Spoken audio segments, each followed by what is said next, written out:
Biryani lovers ആണെങ്കിൽ must ആയിട്ട് try ചെയ്യേണ്ട ഒരു ഐറ്റമാണ് അമ്പൂർ ബിരിയാണി. അതാണ് ഇന്ന് ഉണ്ടാക്കാൻ പോകുന്നത്. ഇൻഗ്രീഡിയൻസ് വരുന്നത് സവാള, തക്കാളി, പുതിന, മല്ലിയില, ഇഞ്ചി, വെളുത്തുള്ളി, സ്പൈസസ് ആയിട്ട് കറുവപ്പട്ട, ഗ്രാമ്പു, ഏലക്ക, തക്കോലം. ഓയിൽ ചൂടാകുമ്പോൾ അതിലേക്ക് നെയ്യ് ആഡ് ചെയ്ത് കൊടുക്കുക, കുറച്ച് സ്പൈസസ് ഇട്ട് കൊടുക്കുക, സവാള ആഡ് ചെയ്ത് കൊടുക്കുക. സവാള നല്ലപോലെ റോസ്റ്റ് ആയിട്ട് എടുക്കണം. ഒരു ബ്രൗൺ കളർ ആവുന്നവരെ നല്ലപോലെ വഴറ്റിയെടുക്കുക. അതിലേക്ക് ഇഞ്ചി, വെളുത്തുള്ളി ഇട്ട് കൊടുക്കുക. രണ്ടും സെപ്പറേറ്റ് ആയിട്ടാണ് അരച്ചെടുത്തത്.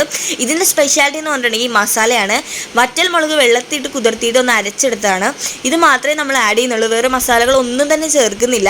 മസാല ഇട്ട് നല്ലപോലെ നമ്മളൊന്ന് ഇളക്കി യോജിപ്പിച്ച് പച്ചമണമൊക്കെ മാറുമ്പോഴത്തേക്കും അതിലേക്ക് തക്കാളി ആഡ് ചെയ്ത് കൊടുക്കുക. തക്കാളി നല്ലപോലെ ഒന്ന് റോസ്റ്റ് ആക്കി എടുക്കുക. അത് നല്ലോണം വെന്ത് വരുമ്പോഴത്തേക്ക് അതിലേക്ക് പുതിനയും മല്ലിയില ഇട്ട് കൊടുക്കുക.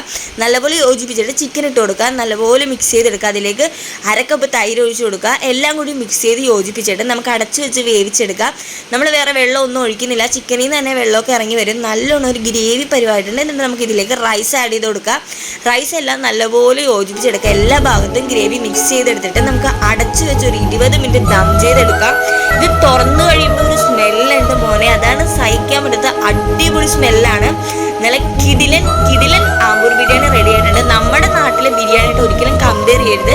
ഇത് തമിഴ്നാട് സ്റ്റൈലാണ്. ബിരിയാണി ലവേഴ്സിന് മസ്റ്റ് ട്രൈ ആയിട്ടാണ്.